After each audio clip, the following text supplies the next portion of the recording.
อ้พี่น้องเอ้ยช่างพลึกพี่น้ำรถไถแก้ท่านกับโพดว่า10 ล้อ6 ล้อก็จะจน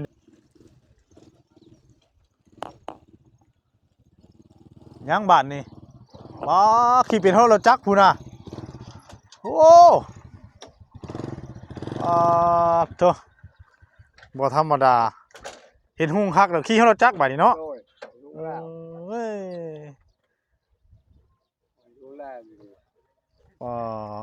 ขอบใจสบายดีพ่อตุเนาะมาได้ใช้นี่น่ะ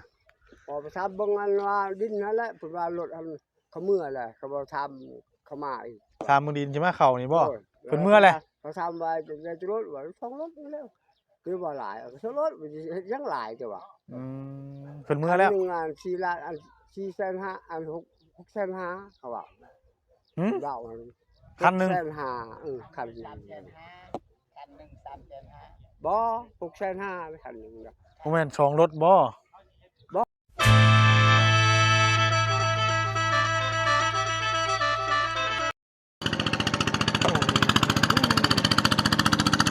โอ้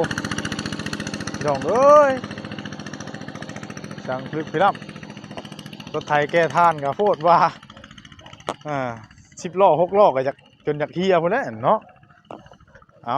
กลับสบายดี FC พี่น้องเบิดสู่คู่สู่คนเนาะพี่น้องเนาะว่าสิอยู่ทางใกล้ทางไกลฝั่งลาวฝั่งไทยหรือทางต่างประเทศพี่น้องเอ้ยยินดีต้อนรับเข้าสู่ช่อง YouTube บ่าวบุญเผย Channel อีกแล้วพี่น้องเนาะเอาพบพ้อกันมื้อนี้ก็อยู่เฮือนของน้องสายฝนกับประตูโจยคือเก่า อัปเดตให้พ่อแม่พี่น้องได้เบิ่งนํกันเนาะทุกคนเนาะเอาพี่น้องทางสร้างเพิ่นก็มาแต่เช้าถือว่าพากันมาก่อแอวเทคานมื้อนี้พี่น้องเอ้ยมื้อนี้ก็ถือว่าแดดร้อนแน่มื้อนี้พี่น้องเนาะร้อนแต่เช้าแน่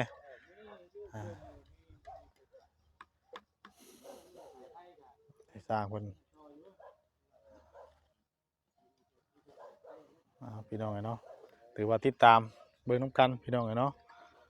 มื้อนี้ก็สิได้พากันกลับนั่นแหละพี่น้องเนาะกลับก็มีทั้ง FC เนาะพี่น้องเนาะเม้นมาว่าทั้งทีมงานคือว่าบ่าวบุญเผยเนาะเพิ่นไปถ่ายได้ลงไปถ่ายเฮือนป้าลุงที่ว่ามือสั่นบ่ทางสวรรค์เนาะทางบ่าวบุญเผยบ่ได้ไปเด้อพี่น้องเนาะบ่แม่นทางบ่าวบุญเผยได้พี่น้องเนาะบ่าวบุญเผยบ่เคยไปถ่ายเพิ่นจักเทื่อดอกพี่น้องเนาะหรือว่าสิเป็นทีมงานอื่นเนาะบ่าวบุญเผยไปแต่กับนำกับบ่แซนพี่น้องเนาะอันนี้คือทาง FC ว่าเพิ่นก่อไปซี่เนาะพี่น้องเนาะก็ถือว่าเพิ่นก่อขึ้นมาแบบนี้แล้วก็เพิ่นยังสิเทคานพี่น้องเนาะถ้าเฮาไปเทคานก่อนแล้วก็ยังก่อขึ้นมาก็ยังสิได้เทคานอีกนะเพราะว่าลายสร้างเพิ่นก็เฮ็ดแบบเดียวกันทั้งบ้านทั้งนั้นก็ก่อขึ้นมาก่อนแล้วก็เทคานทับแล้วก็เฮาก็เอาดินเข้าไปเลยบัดนี้ดินเข้าไปแล้วก็เฮาก็ก่อขึ้นแล้วก็ตั้งวงกบขึ้นเลยนะพี่น้องเนาะได้พี่น้องเนาะ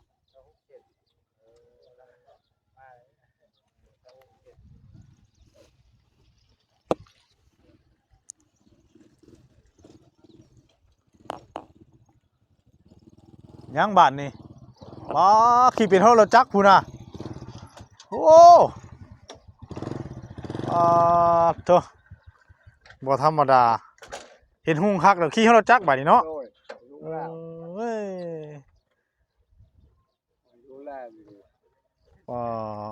ขอบใจสบายดีพ่อตุเนาะมาได้ใช้นี่น่ะพอไปทำบางอันว่าดินนั่นแหละเพิ่นว่ารถอันเขาเมื่อแหละเขาบ่ทำเขามาอีกทางมึงดินใช่มั้ยเข้านี่บ่เพิ่นเมื่อแหละเขาทำไว้จะรถว่า2 รถแล้วคือบ่หลาย2 รถมันสิยังหลายจ้ะว่าเพิ่นเมื่อแล้วงาน4 ล้านอัน4,500,000อัน6,500,000เขาว่าเว้าคันนึง6,500,000คันนึง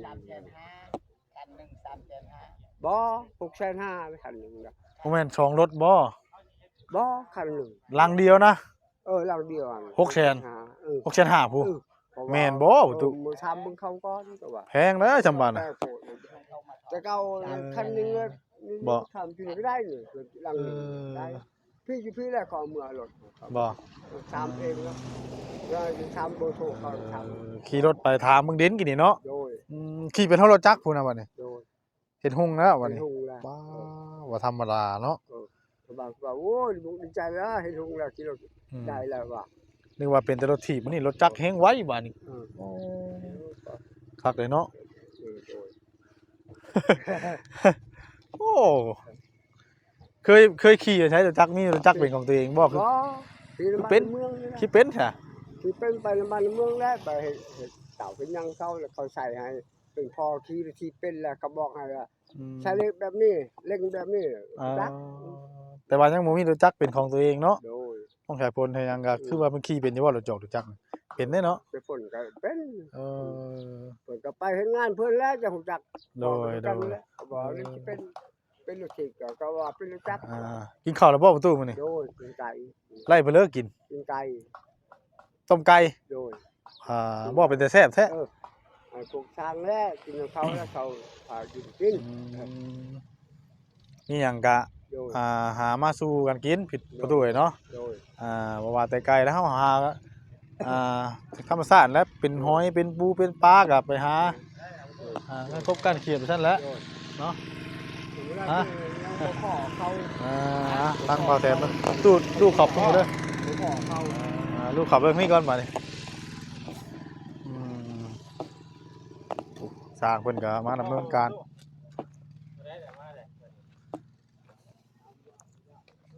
สร้างไม่แต่เช้าจนเรียกเก็บแล้วได้นี่เนาะสบายดีเด้อเนาะ สวัสดี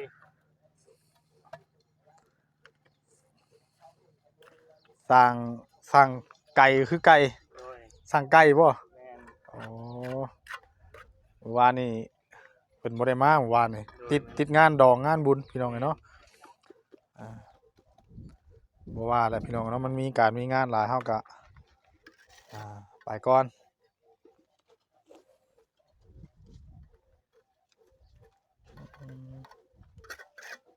เอ้ยเพิ่นก็เช้านี่ก็พี่แต่ปุ๊มา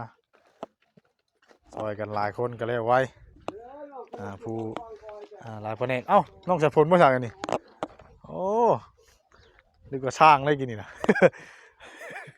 น้องสายฝน โอ้น้องสายฝนก็สร้างคือกันได้นี่พี่น้องเนาะคนดินบัก สร้างคนอินบ็อกซ์น้องสายฝนนี่เออ คนดินบักเป็น สบายดีน้องสายฝน เลยสบายดี FC ก็ขึ้นสมมาหลายพี่น้องเนาะน้องสายฝนแบบทุกอย่างเลยซอยเวียกในเฮือนซ่านแล้วก็ทั้งสร้างถือว่าแบ่งเบาเพิ่นก็ถือว่าได้หลายเอาเทื่อละ2ก้อนก็ได้น้องเอ้ยนักทับตีนกินข้าวแล้วบ่น้องสายฝนมื้อนี้ น้องปันกินแล้วมื้อเช้า ปันกินแล้วเออ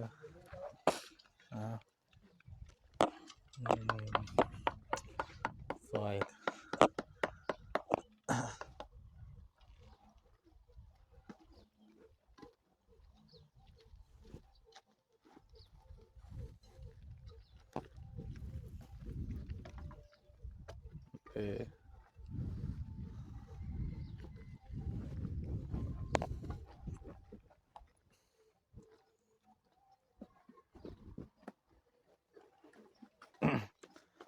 วันนี้ก็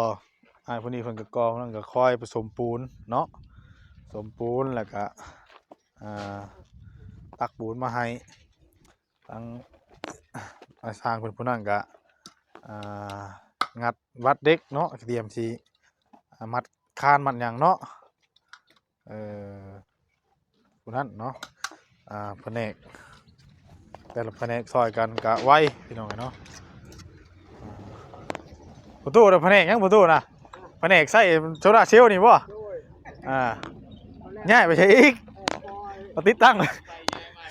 ง่ายไปง่ายมาตกแตกได้หาหน่อยฮะผูกไว้นี่แล้ว พออนามัยตัวนี้แล้ว ง่ายไปใช่อีก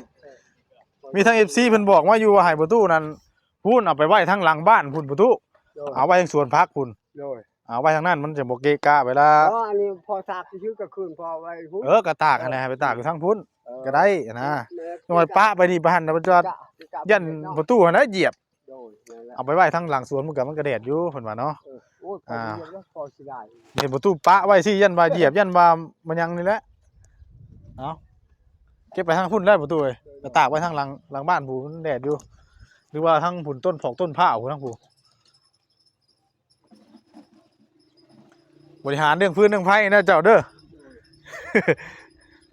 เก็บไปทางหลังบ้านว่าที่มันว่ายันเฮานั่นเฮ็ดงานอยู่นี่ยันไปลงเหยียบลงหยังหั่นนะเออมันจังบกเกะกะทั้งช่างเพิ่นใส่แล่นเวียกแล่นงานนะครับเพิ่นก็สบายต่อไม้นี่นั่นเดี๋ยวสิหาหมอกใบพูดนี่ตะกั่วประตูนี่เอาไว้ทางหลังบ้านพูมันแดดอยู่หรอกทางนั้นก็พูดตัวนั้นก็อยู่คอนพูดตัวน่ะหอยไว้หัวไว้หยังพูดแล้วประตูเอ้ย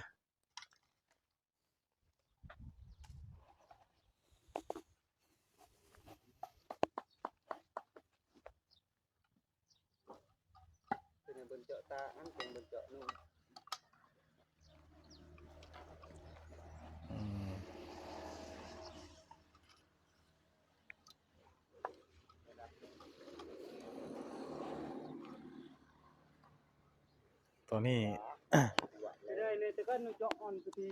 ข้างนี้จอดได้ข้างนี้เนาะมีแต่มัดเล็กเทคานบัดนี่เฮ็ดแต่พี่เพิ่นเฮ็ดพี่พุ่นนั้นเฮ็ดพุ่นแล้วก็ยังอีกแถวกลางพี่น้องเนาะทางห้องทางยินทางบ่เสียนมาจงไว้ก่อนแล้วก็มีรถเอาดินเข้าก็เอาดินเข้าเลย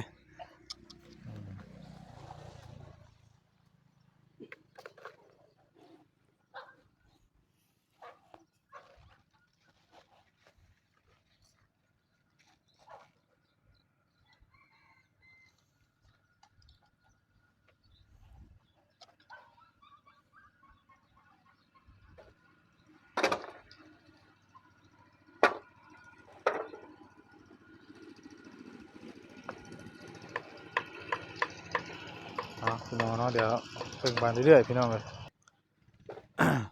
เก็บไม้เก็บตอกไปเลยมันจังบ่เกะกะเวลาเฮาไปจับเอาบล็อกเอาหยังเนาะแม่นแหละน้องเก็บไปน้ำน้องเลย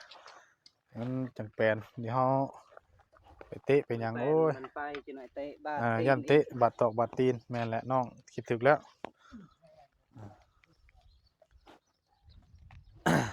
เก็บถอนไว้ว่าโอ้ยเที่ยวมาเอาบล็อกมันก็ลงเตะก็มีได้เนาะ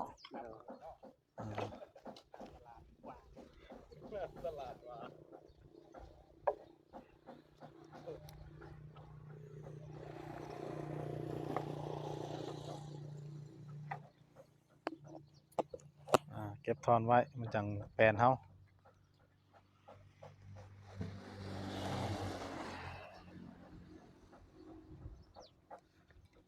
สอบปูนนั่นก็มันเบิดแล้วก็เก็บไว้น้องเลยเก็บพับไว้เป็นคนที่ว่าเบิ่งนั่นแหละเบิ่งน้ำสร้างเพิ่นซอยกันน้ำแล้วก็เบิ่งน้ำมันจังสบายเพิ่น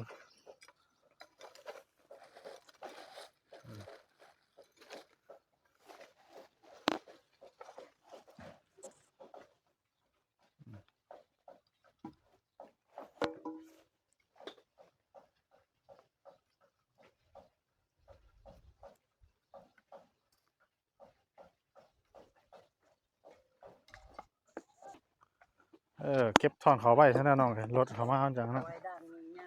แม่นห้ามนะเดินเจ็ดจะหน่อยเก็บถอนมัน โดนไงนี่ แม่นยามฝนเด้เก็บพื้นถอนไว้หลังยามฝนน้ำหยังเนาะน้องแค่ฝนลาปิงเขียดปิงยังก็ได้ โอ้แม่นแล้วโดนไงมันนานมาก เก็บถอนไว้ให้มันจังสะอาดน้องบ่สีนี่นะประตูบ่คือน้องไม่ใช่พื้นนี่น้องไม่ได้อ๋อ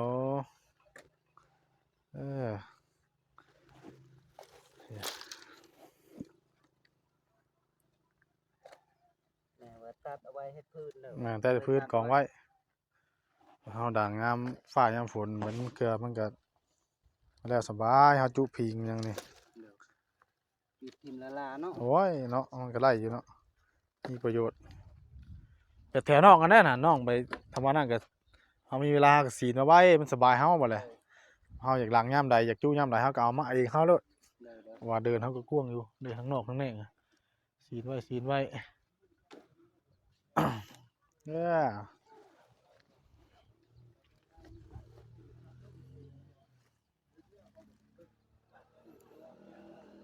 อืม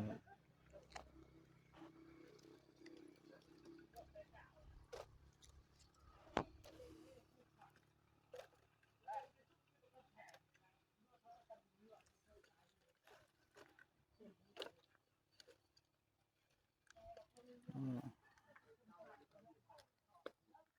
ของมันแหละ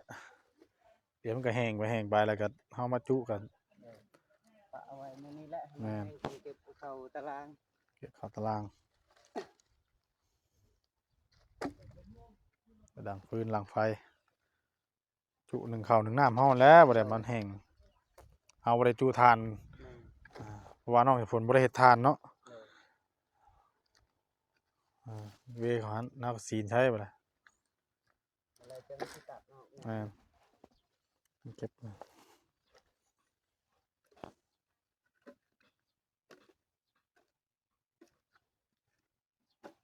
ฟืนไม้เชือก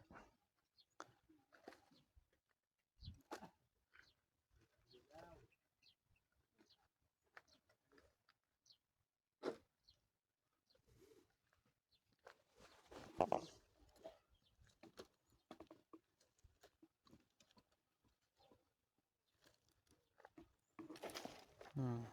เด้มันก็แปลนน่ะเด้มันก็สะอาดบัดนี้มันก็ใครแหน่โอ้ต้นของผมของข้าวนี่ปลูกแล้วติดเลยเนาะ เดี๋ยว ชื่นเลย เมื่อเช้านี้ฮดหมดแล้วอยู่อันนั้น เอาคนมื้อเช้านี้บ่ เดี๋ยว โอ้ มันพลิกเบิ่งว่านี่คือว่าใบ เป็น มันคืออยากตายเดี๋ยวนี้พื้นเลยนะ อ๋อมันก็เหี่ยวซื่อ พ่อเขาลูกก็ให้ ออกคนดูก็ฮดเนาะเหี่ยวซื่อเอาพี่น้องเนาะก็คือสิประมาณนี้แหละพี่น้องเนาะอัปเดตกันเบิ่งไปเรื่อยๆพี่น้องเนาะสำหรับคลิปนี้ก็จะได้ขอตัวจบคลิปแล้วผมติดตามกันอีกคลิปต่อไปพี่น้องเนาะว่าทางเพิ่นก็มาครบเบิดทุกคู่สู่คนมื้อนี้พี่น้องเอ้ยเอาติดตามกันตอนต่อไปพี่น้องเอ้ยเนาะขอบคุณ FC พี่น้องเด้อที่เข้ามาติดตามให้กำลังใจแต่ต้นจนจบกับกดข้ามโฆษณาทางบ่าวบุญเคยไปเด้อพี่น้องเอ้ยเนาะขอบคุณหลายๆเอาพบกันคลิปหน้าพี่น้องเนาะนี่ลาพี่ลาน้องไปซะก่อนแล้วขอกล่าวคำว่าสบายดีเด้อพี่น้องเด้อสบายดี